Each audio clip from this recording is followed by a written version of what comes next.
Welcome to the Film Board, the movie conversation podcast reviewing the latest movies that you've seen and want to talk about. My name is Ocean, and today I'm joined by Krissy, Lenz, and Pete Wright to discuss the latest entry in the S.S.M.U. Morbius. You need a doctor? I am a doctor. I should have died years ago. People all over the world have my disease. I'm here to find a cure. We have to push the boundaries, take the risks. If you're gonna run, Do it now.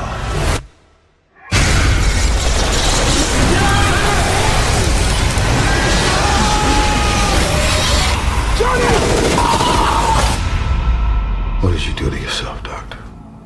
I wish I knew. And those other wonderful voices that you heard during us discussing what the S.S.M.U. means to you and yours. First was Pete Wright, host of the Next Real Film podcast. Hello, Pete.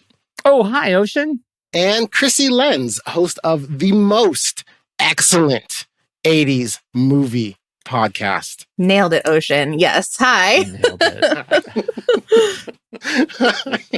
Welcome. Okay, so let's just start with what we thought about the movie going in. So we'll just set the bar, and without really diving into the movie or discussing too much as far as spoilers or anything like that, I'll start with you, Pete. What was your impression of the movie? What did you know about Morbius going into it, and what did you think you were going to see? The trailer, I'd seen most of the trailers. I was looking forward to a fresh take from Jared Leto. Jared. The I go one Leto. of the other. It is the. Do I call him the lesser Jared available in this movie? But I do. I think you should just call him Jordan Catalano. Would that work for everyone? That works. It's perfect. I was looking forward to seeing that. I did not know. And I think after this movie, I still don't quite know where Morbius fits in the overall universe. And I think it is representative of sort of peak Sony Marvel stuff right now, what this movie is, and I hope we can talk about that as we go along. So I didn't know much, still feel like I don't know much, eager to talk to you both about it. And Krissy, this is your what did you know about Morbius going in, and what were your expectations? Yeah, it's not very much. I feel like I in the grand scheme of superhero things, and Marvel things, or like any comic book situation, I feel like I know quite a bit more than the average mom on the street, but I definitely don't have that like categorical, encyclopedic, true comic book knowledge of these like deep cut characters. So I've never heard of Morbius and didn't know anything about the character, and definitely got that Venom feel. Like it had that feel of like, okay, this is another Spider-Man bad guy that you've never heard of, and we have to learn about him. So here's your homework movie. The intro to this character. That is something a mom on the street would say. Yeah. You have Here's to your do homework you have to movie. do the reading before you can see the other movies. So that's how it felt to me. The preview seemed to frame it as a fairly exciting, mysterious. What is it? Is he a vampire? Is he a werewolf? Is he a good guy? Is he a bad guy? I really didn't know what to expect. I guess I'll be a little bit of the odd man out here. I knew a little bit about Morbius beforehand from the comics. I most of my Because you're a Spider-Man guy, right? Like I like some Spider-Man, but really where I learned about Morbius was more from Blade and Ghost Rider comics. Okay, because a lot of Morbius came in line with Blade and Ghost Rider, and then I knew the basic premise of the tragic story of him, where that I knew that he had to drink blood to live, and I knew that he had the thing where he had a woman that he loved that he subsequently ended up having to kill, and there was a lot of tragedy to that story, and that he was kind of your tragic anti-hero. He was a villain, but not like your real evil villains. He's kind of like, he's like a villain like either by circumstance or situationally, not so much that he's definitely trying to take over the world or kill a bunch of children. And so really so then for me, since I had that little bit of knowledge, so at least I understood the baseline of what this character is and what it could do. And then really with all the delays in it being sent out, my expectations I noticed started to change over time. And so one of the reasons I think that happened was like usually whenever I see a trailer for a movie, I see it, I watch it, I decide right away if I would like it or not, if I'm going to see it, and then I try never to see any more. But with all of the delays, I kept seeing more and more trailers.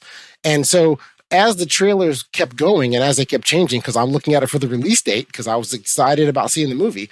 At first I thought I was going to see a really different type of superhero horror movie, and that's what they were going to give. Then as it kept getting delayed and trailers kept changing, I thought maybe I'm just going to see a standard superhero origin movie setting up a series of sequels. And so I found over the course of the last 8 months, I morphed from expecting it to be good to hoping that it is good. Yeah. Let me just start with like a brief overview of this story at a high level. So if you're still listening to this and you have not yet seen Morbius, basically the overarching idea is there's a main character, Dr. Michael Morbius. Who has grown up with a rare blood disorder, but he was identified early as a genius, and then he eventually gets a lot of education. He becomes a doctor, and he makes great strides in curing blood-borne diseases and creating synthetic blood that has amazing medical uses. However, his main driving focus is to cure his own disease because he still has a debilitating disease that is going to kill him eventually. That's really kind of open-ended as what the mortality rate is of this disease, but it's like you're going to die. We just don't know yet when. And to cure his own ailment, he decides he wants to mix human blood with vampire bat blood, and he's going to shoot himself with it. And so he does that, and in so doing, he does cure himself of his disease, making himself stronger, giving him extra powers. But it also has the downside of he can only survive by drinking human blood. That's perfectly reasonable. Yeah. So that's pretty much overview of the story. So if that sounds interesting to you, then stop listening to this podcast and go check it out. And then we will then talk about it with tons of spoilers as we move forward. A few quick notes. If you were like me, you have been in one too many conversations with your friends about a movie where you want to discuss the good, the bad, the hidden meanings found in specific scenes, the beauty of the cinematography, and right after you complete your first point, your friend politely says, I don't know about any of that, but I just liked it. And that response, as we all know, just kills the conversation before it even begins. However, my dear listener, if you want to find a great place to have those conversations with others who also like to discuss a movie's meaning, how it's made, and know that when you are talking about an Easter egg, it rarely involves a bunny, join our free online community on the True Story FM Discord server at thenextreel.com/Discord. If you like what we're doing here with the True Story family of podcasts, why not become a supporting member? Visit thenextreel.com/membership to learn more about the benefits like members-only Discord channels, show live streams, cool stickers, and more.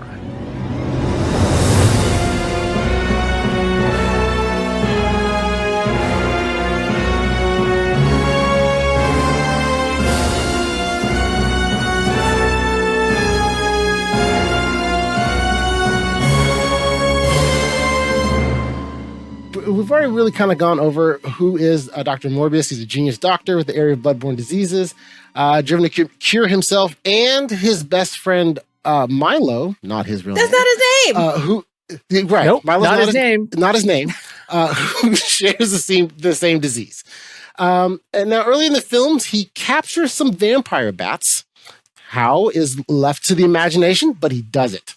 So what he does then is he captures the vampire bats, and now we're at the establishing parts. And this is kind of what I want to talk about as far as what were your opinions of the establishing scenes? So the establishing scenes is, that you're first opening up to what they're trying to do with Dr. Morbius as they're showing him as a sympathetic character. He's treating a young girl that has an unspecified, potentially lethal blood disease.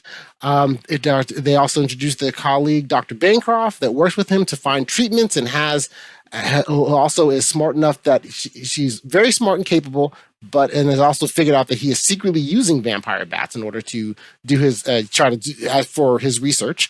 And also, did you need to know that she was so crafty?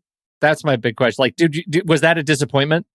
Because you said that out of kind of the corner of your mouth a little bit. Well, I think that they say it up front and they hit you over the head with it early on with that. And I think that they're doing that because, in essence, they needed exposition to tell you, right? Because they don't really demonstrate anything other than she's, kind of like what she was called in the boat. She's like the help, and that they need to say, yes, she's very smart and genius. And then they have a little scene of where she figures out that has vampire bats and that she's been doing that research. But it's really kind of ham-fisted as opposed to showing you that she is smart and capable. They just tell you, and you believe that, and that was part of the three parts of what I consider the establishment of it. That's the second part. The third part is that that he's still best friends with Milo, again, not his name. And we see their kinship while struggling to live with their shared disease. They have a scene where he comes to Milo to ask for a lot of money in order to do an experimental treatment to cure their disease over international waters. And so, and then I love it cuts to international waters. Waters. They actually title International Waters. What? Yeah. To me, the whole thing was there. It went too fast, and at the same time, it didn't tell you enough. So in that first scene where we're meeting them as boys in the hospital for special bloodborne diseases, I was lost. Like, I was like, which one is Jared Leto? Who's the other one?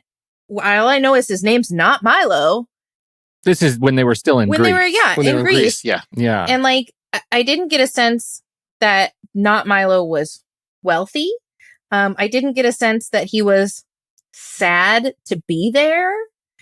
Or that he knew that he had a disease. Like, it just, I wasn't, I didn't feel like they were telling me enough. And I feel like that in what you just said plagues the entire movie. The entire movie is paced really inconsistently. It moves way too fast over things that I think are supposed to be important, and it really hurts itself when it paces right through sequences that are meant to, I think, be threatening, that are meant to, dare I say, be scary. Yeah. And as a result of weird pacing and rushing, it's not scary. This movie never builds to a sense of intensity, and it starts right at the beginning.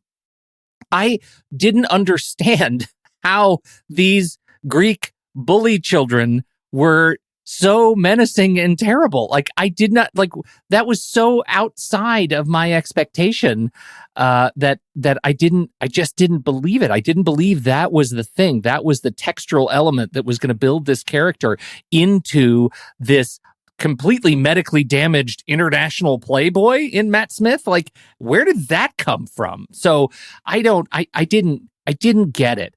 I did like the transition to Leto as the grown Michael Morbius. I thought his relationship with the girl and his relationship, I liked his banter. I liked and I worry, maybe I liked him because he was not Paolo Gucci. Like, I feel like I got so burned by his over-the-top performance in House of Gucci that this was a breath of fresh air. It was like so understated, but maybe so understated it wasn't a performance at all. I couldn't tell, like, was he supposed to be snarky? Was he supposed to be, like, battling his physical weakness with his biting wit? Yeah. Like, I felt like they were trying to tell me that was the truth, but like there was, and I know that Jared Leto is capable of that, to hitting that tone, but like I don't know if it was his vocally, the quietness of his voice vocally made it seem like I wasn't getting that snarky he just seemed sad. Like, he seemed very clever, but he seemed very, very sad. And I felt like he was supposed to be sassy. Yes, I think that they were trying to, at least early on, they're trying to kind of walk that tightrope. He's sassy, a little bit apathetic, the whole thing about calling him Milos, because he's basically one in a string of kids that Morbius has seen die over his childhood. And it's his way of being detached and saying, well, I'm just going to call you Milo because, you'll be dead in a week anyway. And so I think but then as he got older, it is, the adult version is, I think they are trying to make it where he's now just kind of using his wit and not really caring and being like, feeling like every day is borrowed, so I can kind of say what I want. And that's the tone they're setting.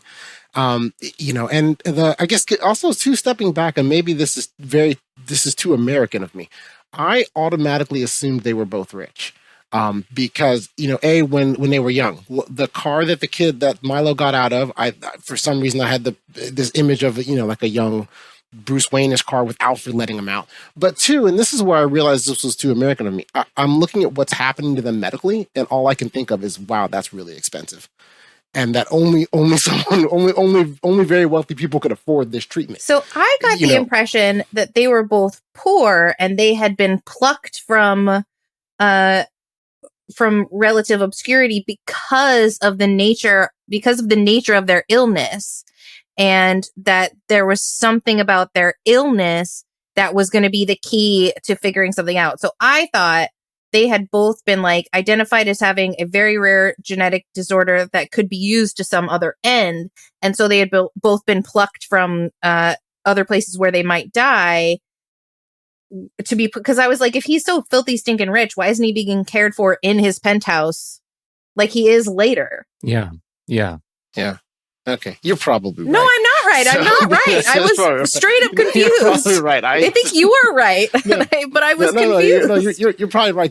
I think the movie makes exactly the case for both of you. I don't think either one of you are right or wrong. The movie does not fill in that hole. I don't know if it ends up being important necessarily, because, again, there is a hand-wavy 25-year cut to present where, we get to see what he's doing in the lab. Yeah, I had to just, honestly, for me, I had to back into how was Milo so rich?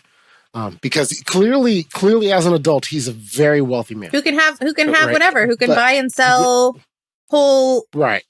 Who can buy and sell his childhood doctor to be his personal physician for his entire life. Which is, I think, why I thought that the doctor had some skin in the game himself as to what a cure would mean. Either that the cure would somehow further some research that he was doing or an illness that he had or someone that he loved. But no, he was just a doctor who ended up hanging out with these two. You assume cared for the kids. That's all I can get from it. I'm going best intentions, and I'm assuming that this doctor did care for these two kids, and as they grew up and became men, he stuck with them. It's also because from all I can tell from it, they both live much longer than they were supposed to, and that also could create that attachment. The medical mystery part. Yeah, right? Correct. But again, they didn't I think you put that exactly right. From what I can tell, a lot of things, but I felt like they left me guessing about a lot of pieces that might have been nice to put together to build a little bit more integrity into the portrayal of the fantasy. Like, what is fantastical and what is the stuff that I'm supposed to just know. And I don't think the movie did a very good job of doing that. I think, again, it is like, it goes back to the script and just rushing through stuff, but I don't know, maybe it was recuts, maybe it was whatever. A lot of that stuff didn't work as well for me. Okay. So I agree. I agree with all that. So let's move to international waters since we touched on it in a moment, briefly. So here, Dr. Morbius does come up with a cure. He splices some vampire bat blood and some human blood and has the cure and thinks to himself, let's just inject this into me. Can I ask the question, He does inject into a mouse. Yeah, sure. His lab, secret lab. On the boat? No, the one in the hospital where Okay, yes, he yes, meets yes. we meet At the adorable Horizon. young woman, Yes. yes, and his smart, sassy lady doctor, and she's like, I know what you've been doing in your secret lab. And he's like, what secret lab? They walk across the hall and it's full of bats. Yes. There's windows. As they're in there discussing his secret bat technology, there's people walking up and down the hallway. Like, Yeah. am I crazy? What secret lab? Shrug. You can see people walking around behind them. Yeah. Well, to be fair, the bat glass had a smoke thing to remember. She had to put the code before she could see the bats. So if you don't, it's just like it's a glass cylinder. But then that no is one in his lab. No, he never covered up the bats again after that. No, because it was his terrarium, right? Or his goldfish. Well, that's what he uses, his batfish with flying mammals. Yeah. That is a central, I think, issue. But I would also go back to the fact that they put little, what's her name, Amy, in the crappiest, smallest little hovel of a room right down the hall from his secret lab, which is extraordinary. Yes. She can see in there. She can see in there. Give her a window. Yeah. Yeah. So, yes, this girl fighting for her life sees a mouse die and bats. Yeah. So, yeah. So then, but when he takes his secret lab that is across the hall and goes into international waters to come up with the cure, which he does, injects himself, and then he starts his first bloodlust. I think this is one of the first parts where, okay, so now he has the bloodlust. He realizes he's going to, I don't know if he realizes he's going to have a problem, but he has it. And then he starts killing the armed guards. So I think before discussing the problems of this, Pete, I was really curious what you thought of this sequence, because this really is the sequence of where they're saying, in this superhero movie, we're going to give you the horror, and this is it, because they've done the killer hiding behind in the shadows. He's coming from up top. He's moving too fast. We don't know where he is, and we have a bunch of armed gunmen who are going to face their demise, and of course Morbius is going to kill all of them except Dr. Bancroft, because the plot demands it. But what did you think of this setup? Did you think they did a good job of at least trying to get a little bit of horror mixed into this superhero? I think that is exactly the way to put it.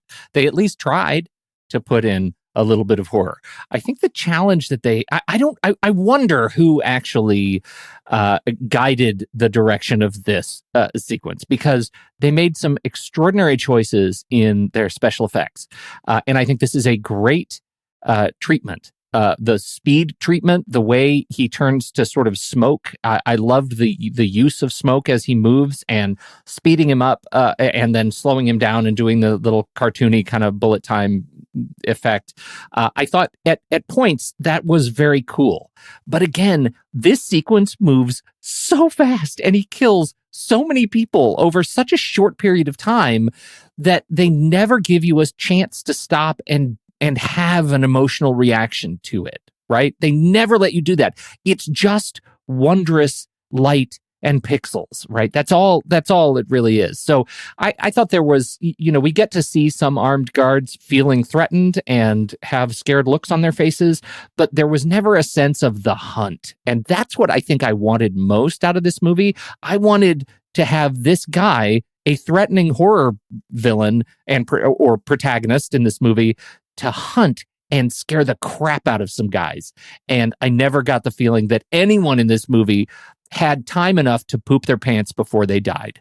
And that's what I needed. I needed them to be so scared. Like, I wanted alien level scared. I wanted, like, we're going to be walking around looking for Jonesy level scared. And they never were patient enough for that. And I don't know that we're ever going to get a movie like that again. Certainly not. I know, I recognize, don't write me. I recognize that the Marvel Cinematic Universe or the S.S.M.U.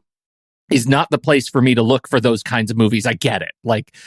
But that's what I wanted. That's what I hoped for. And I don't feel like I got it. It was pretty. It was good looking. Ultimately, it didn't inspire me for any pant pooping. Well, you also didn't get to see, unless I blinked and missed it, like a scary transfer. Like she's just like, you guys. So the bad people, the mercenaries, we don't even really get a sense that they are bad people worthy of being murdered so that you get to like find joy in them being scared and then slain. All we know about them is they play cards and have guns. And the one guy confronts the doctor and is being a little rude to her, but it seems like she's like, are we done with this? She glances in to look for Jordan Catalano, and he's not there. And she's like, where did he go? And then she goes in and he's on the ceiling. But so like there's not a moment of him being like, what's happening? Yeah. Help me, Yeah. save me. Maybe I'm dead. No, I'm not dead. I'm a monster. It was just like, Yeah. they're being rude to me, Jared Leto. Where did you go? Oh, you're on the ceiling. Oh, you're a deadly killing machine. She didn't seem surprised about any of that at all. Like, not at all. She was more worried that he was going to hurt himself by throwing himself into the glass. Yeah, yes. Than the fact that he was a monster. Hanging from the ceiling. Yeah. Yeah. Or that he was hanging from the glass. So then, I guess the one thing I had, and then please, Krissy, let me know if this is just me. Did you understand at all why there were armed guards on the boat? Because I couldn't come up with a good reason. I was like, well, maybe if someone's going to attack them, but then he has to have a secret. He's just doing a science experiment out there. So it seemed to be that they were there just for that opening sequence of just to have, you need to kill somebody and you can't kill Dr. Bancroft. So insert these people that have guns. It would have made I feel like I was writing another story for myself that the movie was not giving to me, where Milo, not his name, had some sort of evilness happening. Like if Milo was from some kind of drug running family that had their fingers in some sinister pies from the get-go, so that Milo already had this like undercurrent of like, is there some evil there? And like being on the boat, like they're also smuggling something illegal, and we're on the boat doing these science experiments. That would have like made the armed guards made sense. It would have made Milo's wealth make sense. It would have made Milo's shadiness make sense. But no, none of that. There was just guards there because, he had to eat someone. All right. I feel that you've just fixed that part of the movie. So there's a director's cut buried in here that actually fixes a lot of that stuff. Like I would be an eager recipient of a thorough director's cut that includes all the stuff that I have to believe they cut out. Okay. Okay. Mm-hmm. That's a generous interpretation. That wasn't a laugh line, y'all. That was not a laugh line. Okay. All right. So then, after Morbius does that, does the killing, figures out that he did the killing because they have surveillance cameras that show you everything on a boat in international waters of where they want to keep what they're doing secret. He then sees this footage, and then jumps off the boat. Oh, sorry, erases the footage first. Then jumps Thank goodness he has the ability to do the password. I'm glad he has a password. Absolutely. To erase the boat thing. Yeah. Do you think this was the thing that I think I felt like maybe this is another hand wavy thing, like that he forgot that he killed all those guys, because that's not something that they really build on. Is it just that he gets better and more lucid as he moves through his sort of powers? Yes, because I felt like they were trying to build a Wolfman kind of mentality here, where the stuff that he does while he is Morbius, while he's the vampire, he never remembers. But when he's Michael Morbius, he has to live with the repercussions. Jekyll and Hyde. This I can actually answer. In a throwaway line, Milo says, "You know how it is when you first turn and you have that. Oh, you can't. You lose all control." So that first time, you think that answers they all black out. Yes, that's what I'm saying. That's the story I'm sticking to. Good. That first time they lose control and can't control themselves, and they don't remember what everything that's going on. Now, he had some control because he did not kill Dr. Bancroft. He could have, but he did not. Mm-hmm. So there's some level of control there. But he had eaten like 6 people by then. He was full. Yeah. Well, no, she was second up. Remember, he killed the first absolutely one right. and just knocked her out. Mm-hmm. So Yeah. he could have just he could have eaten her easily and then gone But on to the rest. That's such a trope, though, right? That It he is. can see, he somehow can see, his heart can see through his monstrous gaze, right? Exactly. I mean, She's a they friend. did give us the look where he looked at her and was like, "Oh, now I'm even more in a rage. She's been knocked out." Yes, exactly. Yes. Yeah, So that's what I heard. the after he jumps off the boat, part of the next thing they start to the movie does is they introduce us to really the final two, I think, main characters of the movie, where they're introduced the cops. Right, so they introduced Al Madrigal, who is there for comedic effect, and they bring in Tyrese, who is. I mean, it's Tyrese. He's everywhere for comedic effect, right? I mean, Al Madrigal. Yeah, Al Madrigal, who was, and for me, straight off the Daily Show, and was not funny, and wasn't funny enough. And Tyrese, who they didn't let be funny, who is a naturally funny dude. And I don't get how they use these characters the way they use these characters. They felt misappropriated the entire time. Tyrese's character is Agent Simon Stroud, who is a more serious and a larger character in the Morbius universe. So they think they were trying to set him up for some other things, and that he's a more serious character. Whereas Al Madrigal played Agent Rodriguez, who was clearly there for the comedic effect. But this is where they do their first nod to Venom.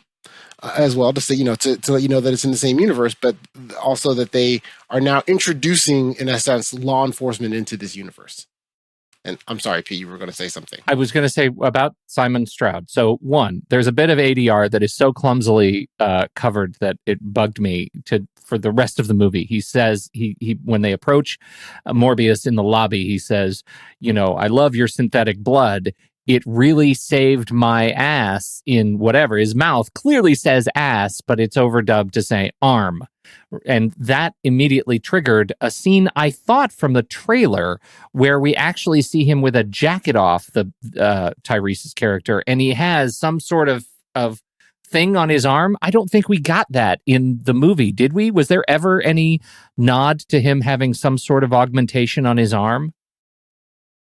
Not in the movie, and I don't remember that was in any of the trailers that I saw. But yeah, there's no nod to what it was, other than the closest thing I saw in the movie to a nod is Tyrese's character has a scar along his neck, implying that something. Yeah. It's a big, huge scar. So either surgery, or that was the wound, or something happened there.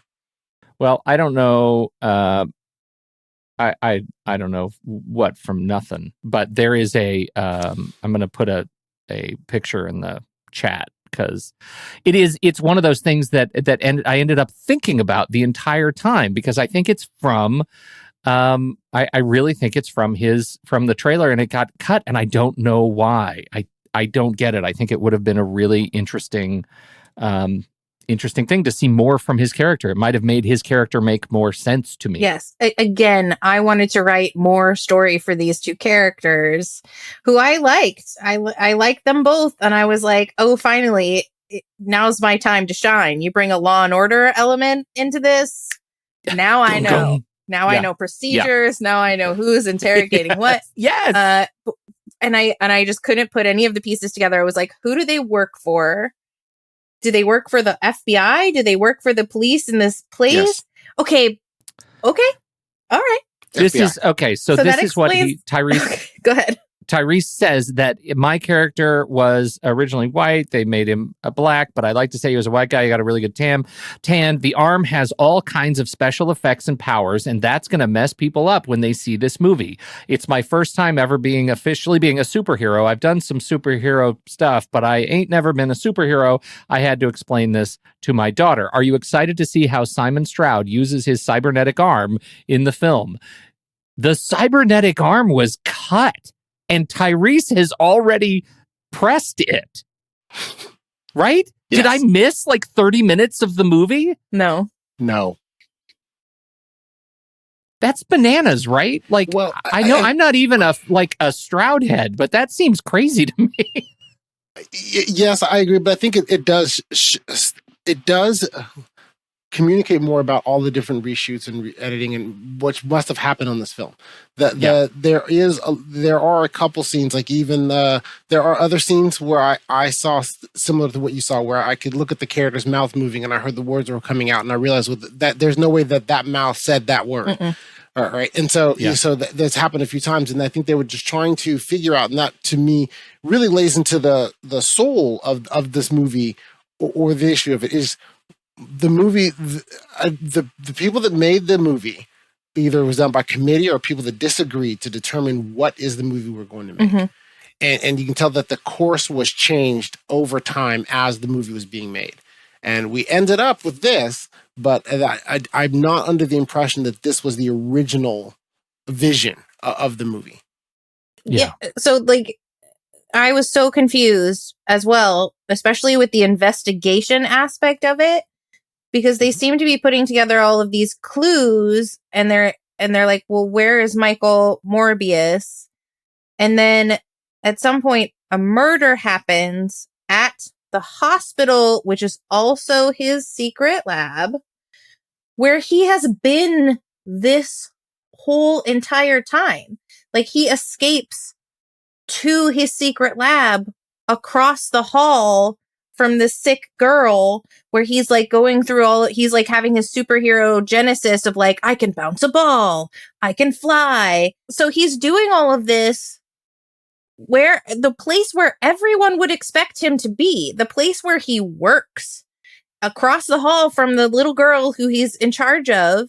And then when a nurse gets killed, theoretically by himself, that's when the cops come to be like, well, now there's been a murder in national waters right here where we're allowed to get mad at you for it. They're like, we got to find Michael Morbius. Where could he be? He's there. He's right there. He's never been anywhere else. He's not in hiding. He's where he's been expected to be this whole time. Am I wrong? Yeah. He was there with his He was bats. there. He was there. Hiding in plain sight. Yeah. Yeah. Right. So you're saying that you did not feel that their investigative powers were high? No, Terrible. they could have. They're bad at their job. And then when they are interrogating him, so they like arrest him, and he's you know, and he's like, you wouldn't like me when I'm hungry, and it's like, really? Because it doesn't seem like you're gonna do anything except like be like ugly for a moment. And was he like holding back? I don't. Yes, he was holding back because when he gets hungry, he's going to want to eat people, Mhm. and he's trying to figure out how to then control that. So that I think they were giving you that. I think also that in the jumping through some of the various plot holes that you have in this, you know, you also jumped over the one where in the midst of all of that, between him hiding in plain sight at his lab and then being finally arrested by the police, there's a scene where Milo then comes and, you know, sees him where he's trying to figure out how long he can last, and he writes blood on the wall. Yes. And then Milo then gets him the synthetic blood, and of course there are the two vials there foreshadowing that these are two vials of creative, and then Milo will of course see that and think, oh, I'm going to grab one of those and stick it in me because that's what did this. I'm going to stick it in my own spine. Stick it in my own. Yeah, I'm sticking it in my own. Yeah, that's right. I didn't even think about how it got there. You're right. Well, but also that scene wasn't enough. Like I got that he was like, oh, you got the cure? Super duper. Me too, please. I've been here with you this whole time. And he's like, no, you don't want it. You don't want to be like this. And he's like, no, I do. I kind of do. I do. Oh, the side effects, they're bad. You have to drink all this blood I have stored. Yeah, sounds great. He's been getting blood transfusions anyway. What's the difference if they stick it in his arm or if he sucks on it like a Squeeze-It? It's the same thing. He's getting someone else's blood into his body. Yeah. So the upgrade is that now he can walk. I don't know. So, all right. So he goes, that's obviously a central thing, a central problem that we have. I felt like the treatment of Matt Smith as just the character, and from my understanding, it's a composite character of a number of different sort of Morbius universe characters to make up Hunter or whoever it is that we have in this thing. It's like that's apparently originated for the film. His character, I don't know. But what I do know is I like Matt Smith a lot. And there were some things that he did, some character moments that I thought were really fun and funny. I loved the scene in the subway. I thought that was a cool action piece. And when he kills those police officers and does his little dance move, I could watch that all day long. I thought Matt Smith killing the police officers and doing the dance move was actually a very cool action beat.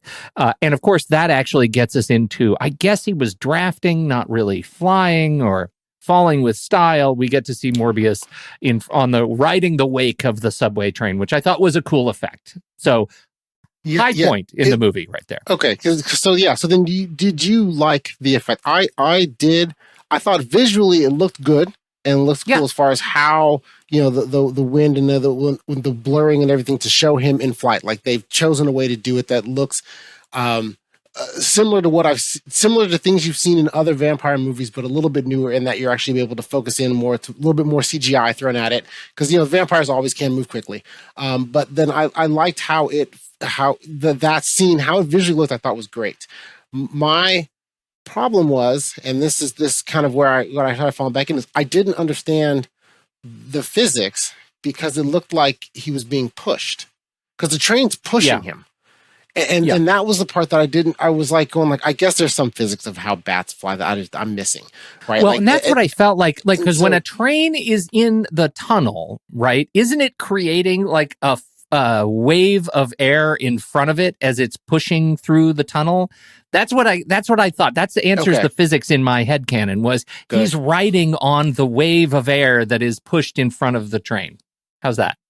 That may not exist. Let's just say it does for me now. Okay. It's a does wave for me now. Yes. So, so then, but along with the physics of that and the visual, all that visualization. So then did you, I guess maybe I'll ask you then, Krissy, did you find it believable, the pivot that especially the detective had when they started? Because right now we're kind of jumbling in, now we know that Milo's the killer. Okay, and they're jumping that the pivot that none of the detectives had as far as that, Morbius is not the bad guy that Milo is, but also the pivot that we as the audience are supposed to have. Did you also start to feel that, now Milo is horrible because he's killed these police officers and this random nurse and not Dr. Morbius and needs to be stopped? Or was it still kind of a, hey, we can, there's still good in him, we can fix him? I definitely was writing more of the story for myself here again, because I thought that they wasted some really nice moments emotionally that they could have had in that scene where Morbius is rejecting Milo and telling him to get out, in order to give us a surprise of him having a Kaiser Soze moment in the hall, right? So they wanted us to have that wait a minute, Milo left his cane behind. And in order to get that surprise, that twist, they denied us seeing Milo feel betrayed, throw his scruples aside, and take the serum. And so so then Milo's just like, oh, boop, I am evil and loving it. But I believed him. I believed him more than I believed Morbius, that he would be like, I've been sick all my life. I have all of this money and I've clearly been enjoying it, even though I couldn't truly live it up. Now, not only am I hot and strong, I can maybe fly depending on the circumstances.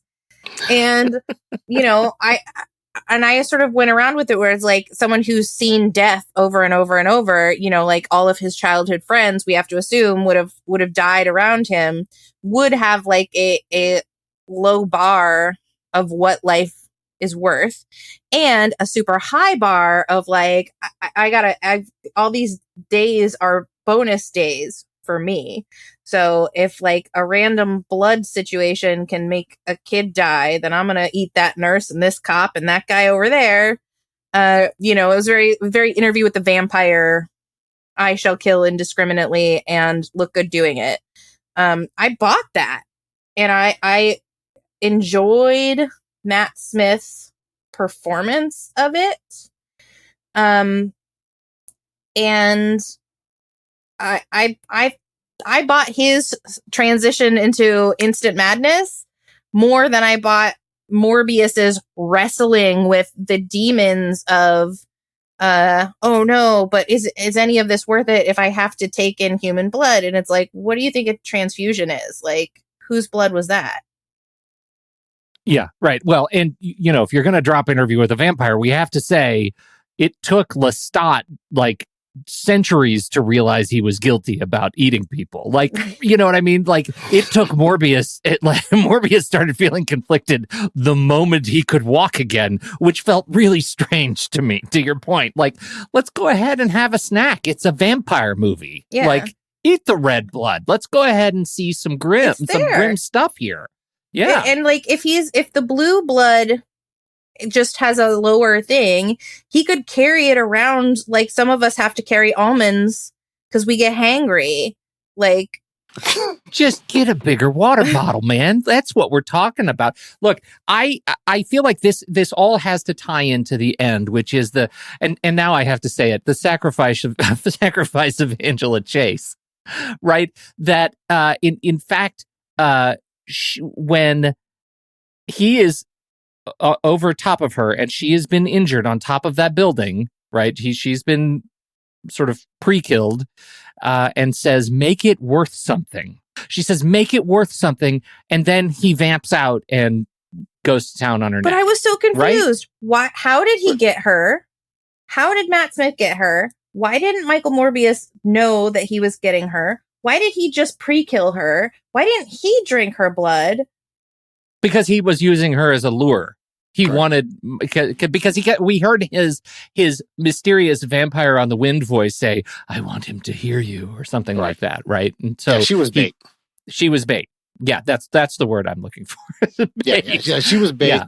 And then he was stalking her for a bit because for a certain time period after they were in the new secret layer, they separated again. And so Dr. Bancroft was back at home. Right. And that's when Milo was stalking her. And he he just grabbed her, captured her, used her as bait. But so he did two things at the same time. On the rooftop disco floor. He killed the doctor friend and he killed the girlfriend doctor, but he did them both at the same time.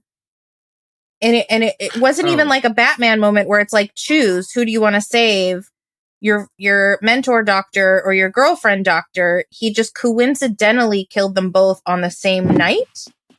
Man, this feels like right here we're unraveling the other edit of this movie, because you're right, it doesn't try. And why did he call? So then the doctor who he killed, maybe accidentally, calls Dr. Michael Morbius and says something like, he's out of control. Get over here! I'm dying. Yeah. Come over. Yeah. He should have maybe probably called 911. Which I think was during the maybe. Yeah, in the event of an emergency, please don't wait on hold. We've heard this message before. I think though doesn't he show up in daytime? And then he catches her later that night. Yeah, it's the same. I think it's the same day. It's not the same time. But not at the same time. And also, I think that you're also struggling with what part of my problem was with that sequence was I didn't fully track why Milo killed the doctor. Right. I know that obviously that he did, because it seemed to be that the doctor was just suggesting that Milo not be a killer, right? So Dr. Nicholas is saying, hey, maybe we should try to find some other ways to deal with this. Analogous to what Morbius is trying to do, that you maybe don't, maybe not that he wasn't accepting them or anything like that, just saying, hey, let's see if we can help you get through this without killing people. And then Milo kills him, which then implies that there is some aspect of it where Milo's character arc and change to become of one where I just want to kill people. It's not that I want to have these benefits and then maybe figure out a way to live with it, that sometimes I'll kill people, sometimes I won't, right? Or just be like, no, this is the way I want to do it, and I'm going to go that route. And so I found that also muddled with the motivations of I want Morbius to accept who he is. And that in a sense, being killers is who they are and not just a function of their survival. Which is why I was writing for myself this B story where Milo was from some like family of gangsters where, maybe he is from, or even like from some sort of nobility where he would have been trained since birth to see himself as being higher up than the peasant class or what have you. But that's not in the movie. I inserted that on my own. Yeah. I really enjoyed Matt Smith though as the bad guy. Like I loved him as he's my doctor, so I will love him in probably anything. Yeah. I don't know. We'll see what happens with the whole dragon thing. But he, like, I liked him when he was like, oh, I'm sick and sad, but I can have fun anyway. And then he was like, no, I want to be a dapper murder guy. It's like, okay. I'll watch that movie Dapper too. murder guy. I didn't love that his face was CGI for as high of a percentage of the movie as it was. Yeah. Because I bet there was some really great performance happening under there. CGI that was notoriously spotty for a movie that had 20 extra months of delays. Like I found some of the CGI, like rapid transformations and stuff, distractingly bad. Sometimes it was really good, and the overall effect of movement was really good, but some of the isolated effects were just kind of wonky and not believable for me. The holes in the cheeks that get formed. Yeah. I think that I felt that it suffered from the choice of doing CGI over makeup. There's a lot of those scenes where, I can see the expediency of while you're shooting it that you'd want to do it in CGI, but there's a lot of that where, that if they'd used makeup effects, then the performance of Matt Smith would have been able to come through more because it would have just been him performing underneath makeup as opposed to, you're having to deal with whatever expressions a CGI computer is giving you. So, I think that's opportunity lost. I just want to, speaking of performances, I just want to say back to Jared Harris, I am so sad that he was killed in this movie. I wonder if he is sad that he was killed in this movie, but when I saw that he was in here, I was like, okay, now we get another Stellan Skarsgård, right? We get a guy who is a supreme class act in the superhero franchise. And when we I felt the same way introducing Skarsgård as Eric Selvig. Like, this is a international thespian in this thing, and we're going to really leverage it. And then they kill him. Like, that, it just felt like a tragedy to let him off the hook. Yes, I agree, and I think that of the performances, while I did enjoy Jared Leto, I really enjoyed, even though he's only in a few scenes, I enjoyed his performances as a doctor. He definitely pulls off the I'm the smart doctor that knows a whole lot of stuff really well, and he was an empathetic character, and also I think that for me the compounding of that tragedy and that loss you're talking about as far as the character moving forward is also that he was killed for seemingly no reason. Like I'm all for random killings in my movies. I accept that. I'm all about, if you want to have characters whose entire character is just coming across the screen, dying, getting shot or killed, but dying, I'm all for it. But when you have characters that have meaning, it's like, well, you can kill them, but it should mean something. And in this case, it just seemed to be that it was killing him because the plot demands it.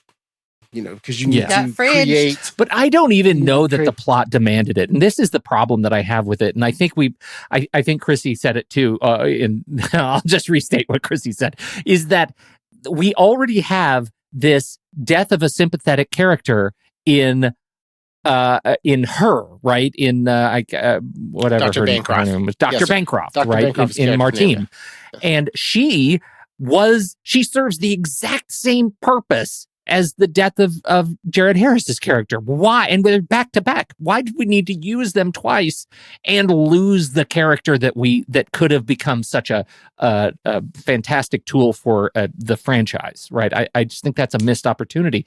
And we get to keep. I mean, maybe that's part of the calculus. We get to presumably keep Martine Bancroft because she turns into, like, she opens her eyes and goes red, and she bit his lip. Mm-hmm. And I don't know, did she intend to bite the lip? It looked pretty intentional that she knew what she was doing. It did to me too. And my son, who's 11, as we were leaving, he was like, wait a minute. She bit it, and now Mom, I get it, she's gonna be a vampire. And I was like, good job, little buddy.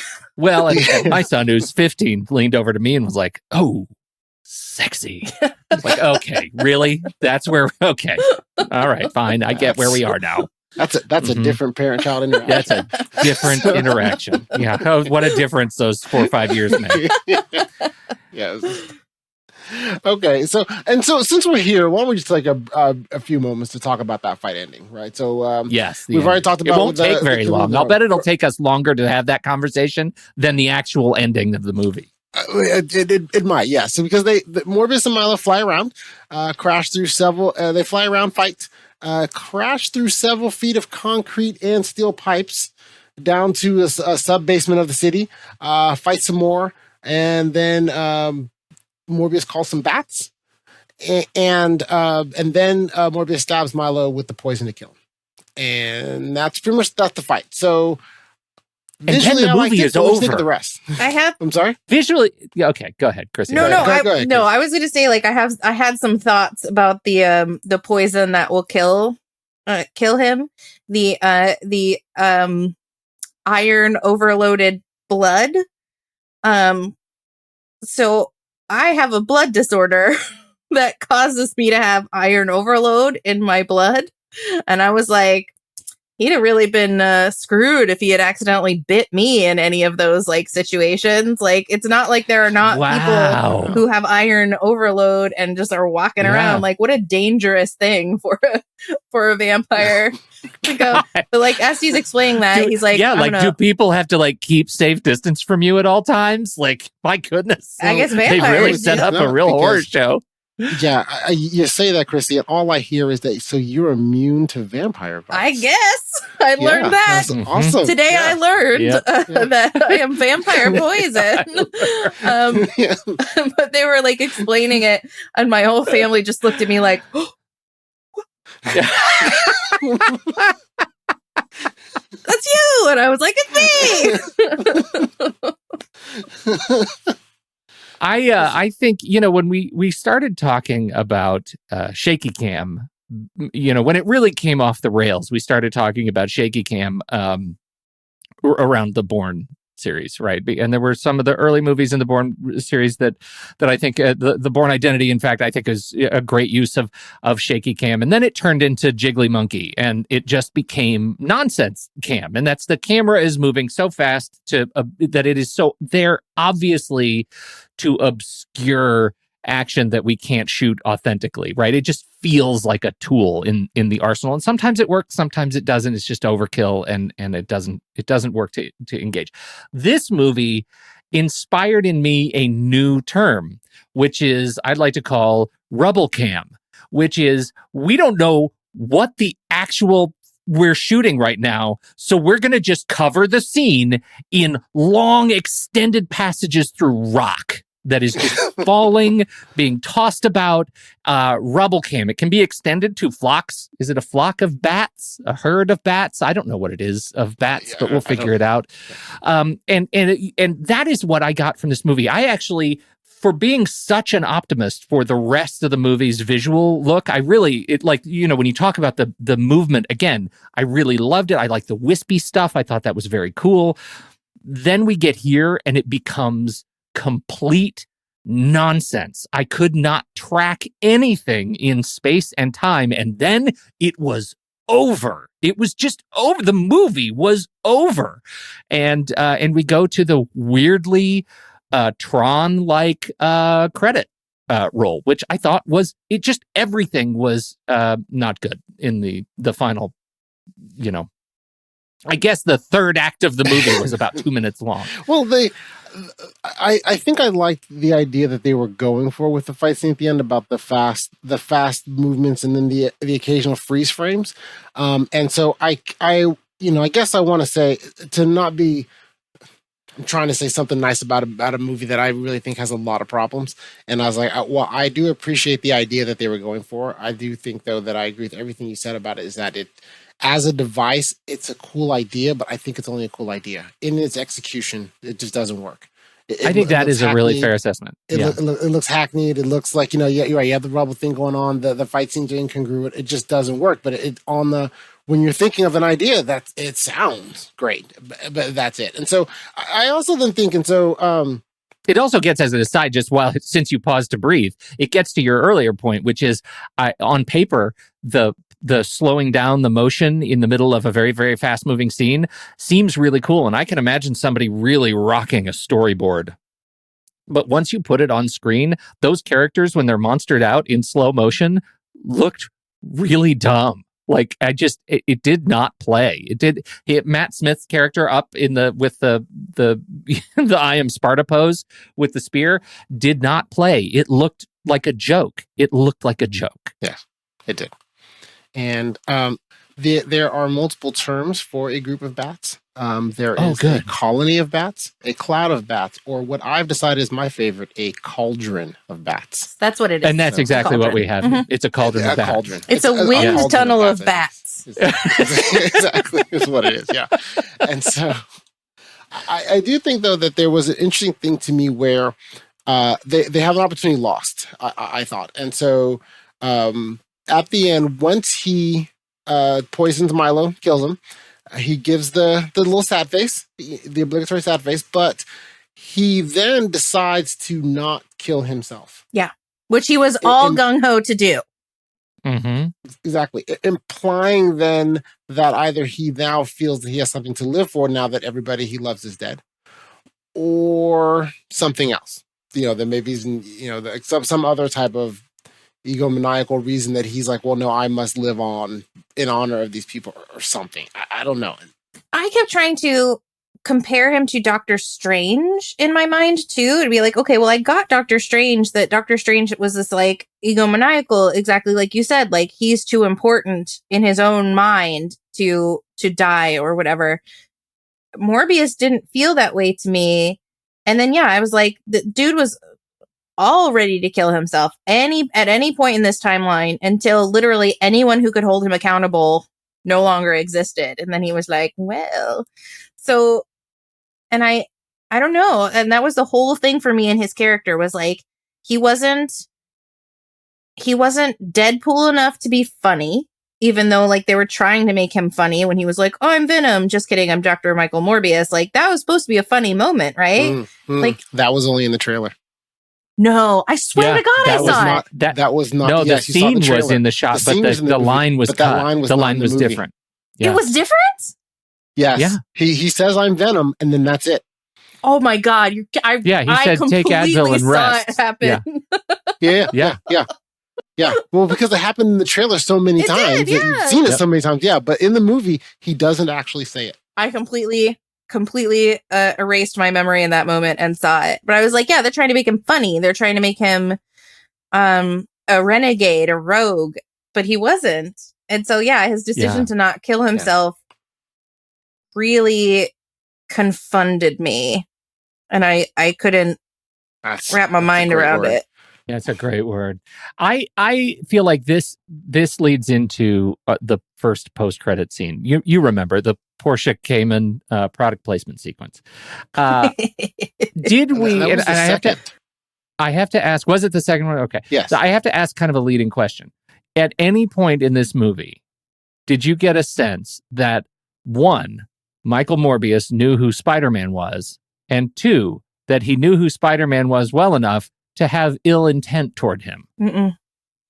No. I forgot that this had anything to do with Spider-Man at all. No. I even forgot the Venom connections, even when I was reminding myself of them. I feel like that's a miss. What are they trying to retcon here? What are they trying to do? A lot of the stories in the comics, as far as Morbius, and part of the reason why he is a Spider-Man villain is a through line of dealing with Spider-Man's blood has extra abilities that can actually heal him.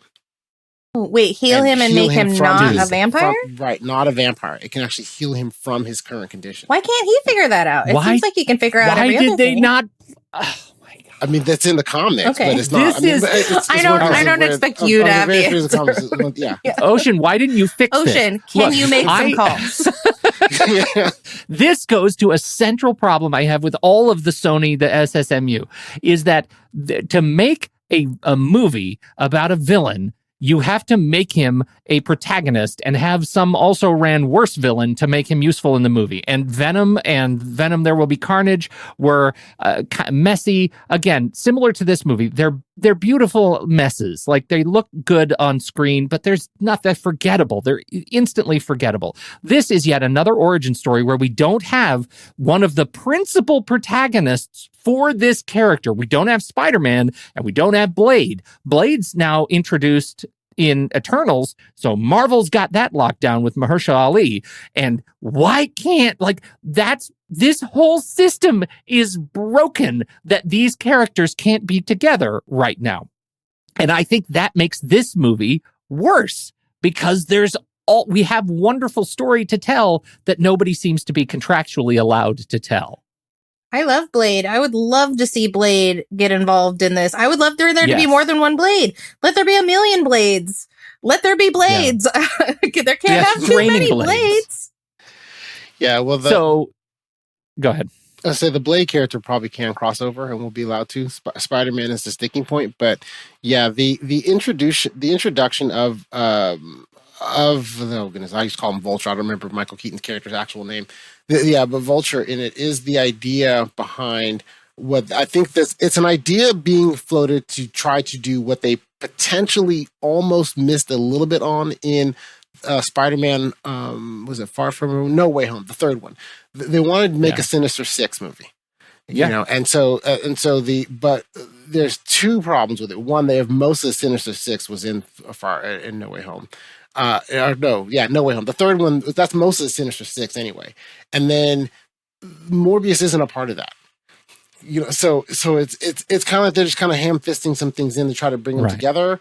Have some of these characters cross over. But as far as future tense goes, I'm not really sure where they're going, but that's kind of the idea of what it was that I read, is that they're trying to do a Sinister Six. They're definitely trying to do. I know they're trying to do a Sinister Six, and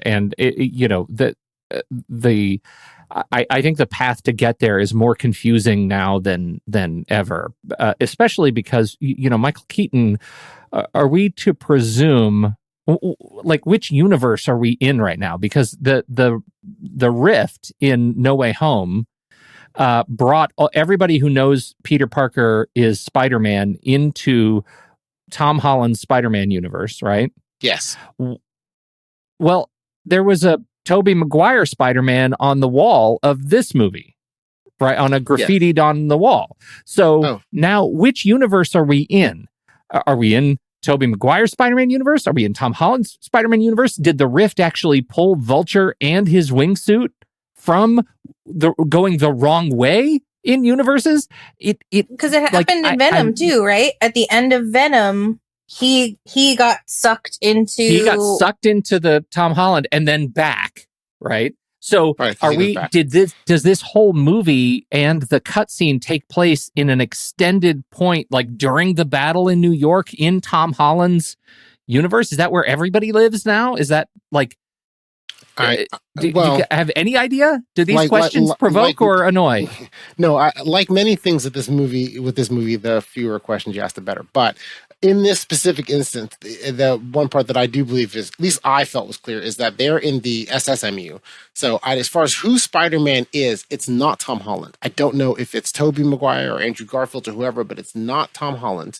And that this guy got sucked over. That's part of why he got let out of jail, because he has no criminal record and they have no idea who he is. Right. And so that's why they let him out. But so they're in this Vulture's being sucked. It's almost as if everyone that knew that Peter Parker Spider-Man was pulled into Tom Holland, but then if you already knew, you were kicked out. Right. I guess that's what I'm going with. Because that Vulture already knew that. And so he's out. He gets kicked out. And then he's out of the universe? Well, because he's not in that universe anymore. He's in a different universe where they don't know who he is. But does his human character, is there a version of his character that never turned into Vulture in the universe? Is the Michael Keaton in this Morbius universe? Did he go to the Tom Holland universe? And where did he get the Stark tech to build the wingsuit that Vulture has in the MCU? Yeah, the wingsuit the Vulture suit is going to be definitely what I found to be the biggest plot holes. Like they're going to really have to explain how did he build that again. But as far as where he is and what universes, he's not in the Tom Holland. He's not in the MCU. He's in the S.S.M.U. Okay, and that's where Vulture is. And in that universe, the way those news footage report, the Venom, Morbius, that universe, the way they describe that universe, that his regular name, which was Adrian Toomes. Adrian Toomes doesn't exist. So then that's why they let him out, because they were like, well, Adrian Toomes is in this prison, but we don't know who that is. We have you're not a criminal, whatever. You're out. Okay. So, okay. So that's I mean, is it ham-fisted? Absolutely, but that's about as best logic as I can get from what they were doing. I have to believe, because again, optimistic guy, I have to believe there is a movie in here and there are decisions in here that can explain a lot of stuff. This movie, I think, doesn't give enough breadcrumbs to be able to tie it together satisfactorily for me. And so it leaves me just frustrated and confused more than anything else. I guess I hope one day there's a movie that comes out and explains it all, and to the point that makes this movie make sense. But it's a little bit troublesome, and it leads, I think, or adds to my origin story fatigue. Like, I'm really done with origin stories. I know we have to find ways to get them in there, but you've already earned your wizards, folks. You've earned your wizards. Let's go ahead and get them into the universe. I'm ready. I'm just ready. And so in the universe that we are in the Spider-Man universe, so like, if let's assume it's Andrew Garfield's, just for the sake of assuming, which would be great. Give him a third movie. Could he not? Wouldn't Dr. Michael Morbius be aware of the work that was going on, that the lab that Spider-Man, the dinosaur guy was? Wouldn't he be aware as a doctor of the regenerative work that was like? So that could have been a tie-in, right? That could have been he knows who Spider-Man is because he somehow works in the same lab. I'm writing a movie that's not part of this movie. Yeah, there's a whole lot of maybes there. You can go a lot of different directions with this, but so before we all have our heads explode, let's just exactly, before we have our heads explode. So then I will start with you, Krissy. So given the expectations you had going in, did this movie meet, exceed, or fall below your expectations? I believe that this movie met my expectations because I was expecting about a Venom level experience. And I think this was just about a Venom level experience. I probably enjoyed it more than I did either of the Venoms. So I'll say it cleared the bar. All right. Pete, same question. I think Venom felt like both the Venom movies felt visually more complete to me. They were more interesting to watch. I just like the symbiote effects more, even though I think the movies and I think the movies generally are less confounding than this one ended up being. And I find our conversation has poked even more holes in my experience with the movie, knowing that I just walked out of it like 2 hours ago. And so I didn't know much going in, but now looking at all the stuff that was clearly trashed from this movie to, I guess, hammer it in some sort of shape, I really would love to see the intended story that this would have been. This feels like an incomplete half movie, and so it leaves me disappointed. I think it is, in terms of my expectations, my hopes are dashed. To use your parlance, Ocean, I was hoping it would be a better movie. It was not a great movie, and so I think it fell certainly below my hopes. Maybe it met my expectations. For me, this movie did fall below my expectations. I think that the expectations, fair or not now, are that with superhero movies, they need to start. Each one needs to bring a little something extra to the table of whatever its ingredients are.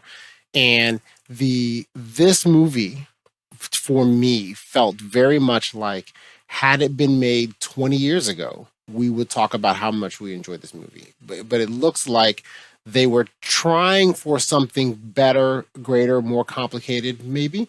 And over time, through changes, ended going back completely around to what is the safe, tried and true storyline that we've always done for any given origin movie. It's all colored by numbers. We have the hero's going to get his powers and something like that. Maybe he has a little bit of conflict with it. His friend, in this case, his friend, mentor, and girlfriend all die. Usually you don't get that trifecta. But usually just one, maybe two of them die. But his friend turns against him, kills his mentor and girlfriend, and then he has to kill his friend. So it's a very color by numbers origin story that 20 years ago or so, before the MCU, before the DCEU, before we had a lot of these superhero movies, when the diet was thin on this type of stuff, that I think that would have worked, and I think that's what they delivered, as opposed to at least trying for something more. It would have been better to me had they tried for something that was great and then just missed, versus where I feel they just pivoted and went to the safest place possible. So for me, it was definitely below my expectations. I think it's telling what the studio probably thinks of it. The fact that nobody gunned for a new Spider-Man Across the Spider-Verse trailer, that it was still the same Across the Spider-Verse trailer that's been playing for months now. That this movie doesn't get a fresh Spider-Man trailer in front of it seems like a crazy miss. So I don't think anybody has very high hopes for this thing. Well, we're on Letterboxd. True Story FM's family of film podcasts are all part of the Next Reels HQ page. Letterboxd is a great way to track movies you see, write your own reviews, and be a part of a larger community of film lovers like yourself. Sign up for your own account today, and if you upgrade to a pro or patron account, use the discount code NEXTREEL, no spaces, at checkout to save 20%. This works for renewals as well. So since we've already discussed it in terms of how we felt about these movies overall as a whole, Krissy, I'll start with you. So on a scale of 0, I guess technically 0 to 5, on a scale of 0 to 5, what Letterboxd rating would you give this movie? 2.5, because it's a movie. Got it. And is that it? Your scale just goes from 2.5 to 5? Is that how it works? To get less than 2.5, you have to make me ask the question. Don't make is a movie. It a movie? I'm not sure. It's you know what? We're gonna do a new. It's just me and Krissy. You're gonna do a new podcast. It's called Movie or Not. Very short. Yeah, very short.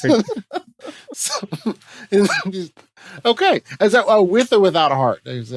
So. Is it a guilty pleasure? The heart is like, do you like it? Is it a guilty pleasure? Like you like it side again, or you just be like, you know what? This was 2.5 and we're good. Okay. And they weren't even like sexy enough to be like a guilty pleasure.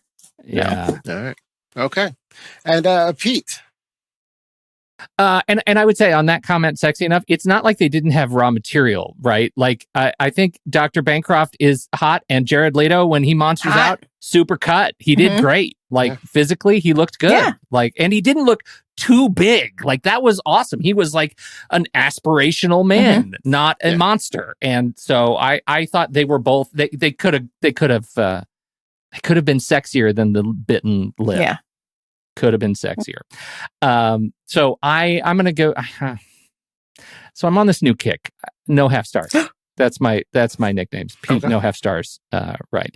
And so this would have been, I think, a 1.5 star movie, but I'm going to lean in on my optimism. I'm going to give it a 2 star, and that it might deflate over time. But now I would feel guilty giving it anything less, because it is objectively true. It's a movie. Yeah. Yes. Did Tommy give you that nickname, or the no half stars? Because I don't. I think Andy accused me of that. Okay. Well, so here at True Story FM, if Tommy doesn't give you the nickname, it doesn't count. It doesn't count. That's fair.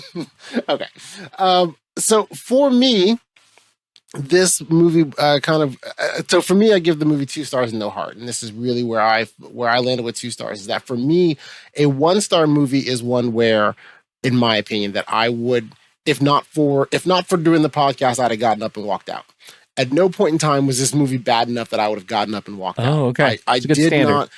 I recognized throughout it there was too many plot holes, and the plot holes to me were so large that in a movie that is paced this fast, I still noticed them. You know, because a lot of times movies, you know, you can get away with it when a movie paces this fast. You can get away with plot holes because I haven't had time to think about it. But when they're this big, it's like, no, I see it in real time. And so yeah, so I still, you know, the movie experience stuff was good. It was good-ish. Well, it's not good. Good's the wrong word. It's a, you know what?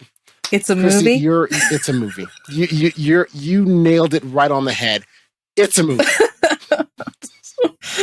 It is. Man. It's got people in it. Movies It's are a hard. movie.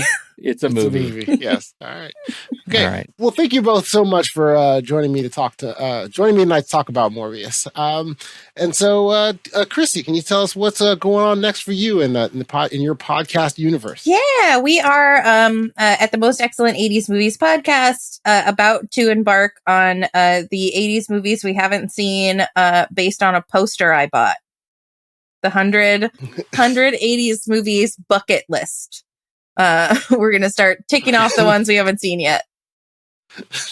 I'm surprised there are any left. There's a bunch, like, and as I see what we haven't done, I'm like, oh, we haven't done Weird Science. We haven't done Weird Science. Oh, no. Oh, Yeah. You got to do Weird Science. Yeah. So, which of those are you on the list of what you're talking about now? Which one are you most excited to do? I'm actually like really trepidatious about Weird Science because I think that there's going to be a lot of cringy moments that will be hard to dance around. Like that can be tricky. Like 16 Candles was sweaty. I was like, oof. What do we say? Like, yeah, I'm nervous about Weird Science. Okay. And Pete, what's coming up next with you? Well, speaking of things that are hard to watch, we're doing coming of age debuts. That's the series we're in right now. So as we do this show, this coming week, I think Ratcatcher comes out, which is fantastic. The rest of the month is built around the Virgin Suicides, 13, and the Diary of a Teenage Girl. And yeah. So it's a great month. It's a great month. We're actually really enjoying these movies, and you know, the Ratcatcher in particular was a real treat, and so I'm loving the series. But all I can say is going into the movies we're recording now, I'm so glad that my daughter is like through the hard parts. Like she's an adult now, and I'm done. Because I don't think I could do that now that I've watched all these movies back to back. I have the bends. It's too much too fast. So, well, we're looking forward to all of that. So we'd like to remind you again to please join our online community with fellow movie lovers. Learn more at thenextreel.com/Discord. If you're not already a member, please consider supporting the show. To learn more, visit thenextreel.com/membership. And don't forget to do the stuff that you're supposed to do with your podcasts: rate, review, subscribe, listen, and most importantly, share. Please let those movie lovers in your life know about the show. The best way we have to get more people listening is you. And coming up next month on the film board, Doctor Strange and the Multiverse of Madness. The multiverse. It's life or death. Could use an Avenger. There are other Avengers. We'll get you back on the lunchbox.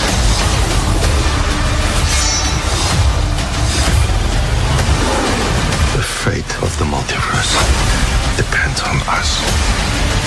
No pressure then.